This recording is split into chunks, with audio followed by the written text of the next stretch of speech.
এই গোটেই বিষয়টোৰ আৰ্কিটেক্ট হৈ গ'ল আমাৰ ভুৱন পেগু ডাঙৰীয়া।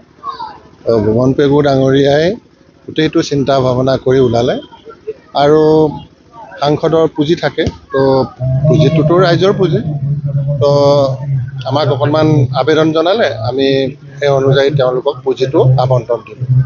তো মই ভুৱন পেগু ডাঙৰীয়াক ধন্যবাদ জনাইছোঁ আৰু ইয়াৰ ইণ্ডিপেণ্ডেঞ্চ ক্লাব এণ্ড ছ'চাইটিয়ে যথেষ্টখিনি তেওঁলোকেও সহযোগ কৰিলে, তাৰ কাৰণে মই ক্লাবটোলৈও বহুত ধন্যবাদ জনাইছোঁ। মোৰ আগত এই ফুটছলৰ ওপৰত মোৰ বিশেষ আইডিয়া নাছিলে, দেখিছোঁ মই, কিন্তু ইমান ইনভলভমেণ্ট নাছিলে। তো ভুৱন পেগু ডাঙৰীয়াই মোক এই বিষয়েও ক'লে আৰু ক'লে যে এইটো বহুত পপুলাৰ গেম হয় আৰু জোনাই ল'ৰা ছোৱালীখিনিৰ কাৰণে এইটো ভাল হ'ব। ইয়াৰ উপৰিও খেলৰ কাৰণে ধেমাজিত ডিষ্ট্ৰিক্ট স্পৰ্টছ যিটো ইনফ্ৰাষ্ট্ৰাকচাৰ ডেভেলপমেণ্ট হৈ আছে, চিলাপথাৰটো হৈছে, কিছুদিনৰ পিছতে জোনাইটো হ'ব।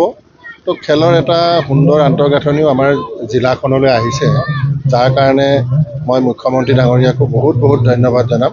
আৰু ইয়াৰ উপৰিও আমাৰ ফুটবল ছোৱালীৰ কাৰণে মৰিধলত খেলো ইণ্ডিয়া কেম্প চলি আছে আৰু জোনাইত ল'ৰাৰ কাৰণে চলি আছে।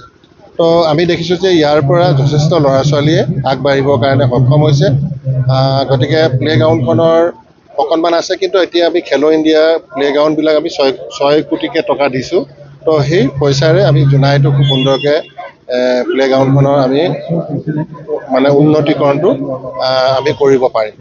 গতিকে আজিৰ দিনটোত বিশেষ ক'বলগীয়া আৰু একো নাই। সকলো খেলুৱৈকে আহি খেলিবৰ কাৰণে আহ্বান জনাইছোঁ আৰু ভুৱন পেগু ডাঙৰীয়াক আৰু ক্লাবৰ বিষয়ববীয়াসকলক পুনৰ এবাৰ ধন্যবাদ জনাইছোঁ।